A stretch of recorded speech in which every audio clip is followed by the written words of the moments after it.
north, just to talk to the young soldiers. But the Sûreté du Québec was waiting for them. Visitors, they are allies and part of the Canadian Army.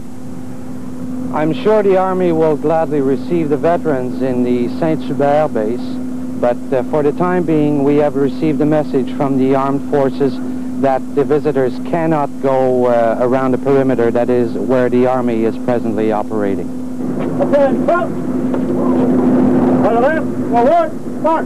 But the veterans went ahead anyway. Let them go! You're the people that saved your country! Keep marching! Keep marching! There's not!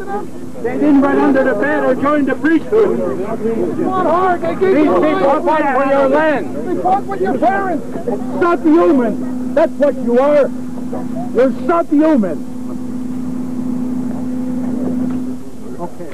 Some veterans got through, but they were called back. This is not a retreat. We are going back to the bus. Forward. March. As for the police, they wouldn't explain why they set up the roadblock only minutes before the veterans showed up. Je vous ai dit c'est une question de sécurité, j'ai pas d'autres explications à vous donner.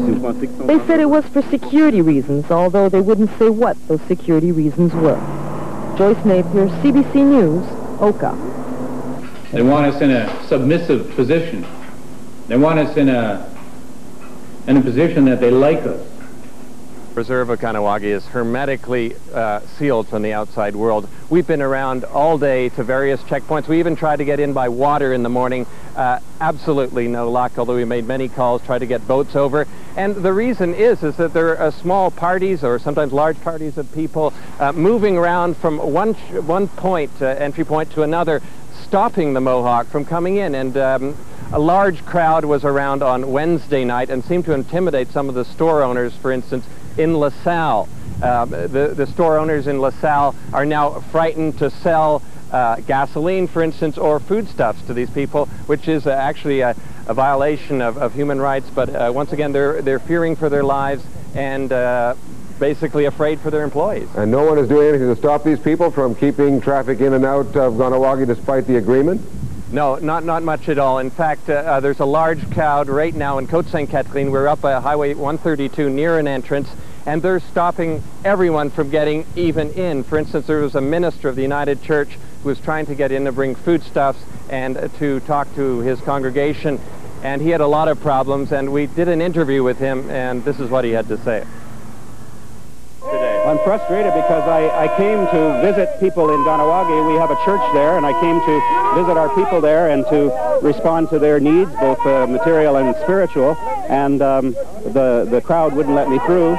The soldiers said I could get through, but the crowd wouldn't let me. I went and talked to the police, and it was the local police, and they said they could do nothing and that I had to speak to the provincial police. While I was speaking to the police, the air was let out of my tires. National observers sent to help with the talks issued a public complaint. They say that along with food and supplies, they themselves are being stopped from going on to the Kahnawake Reserve.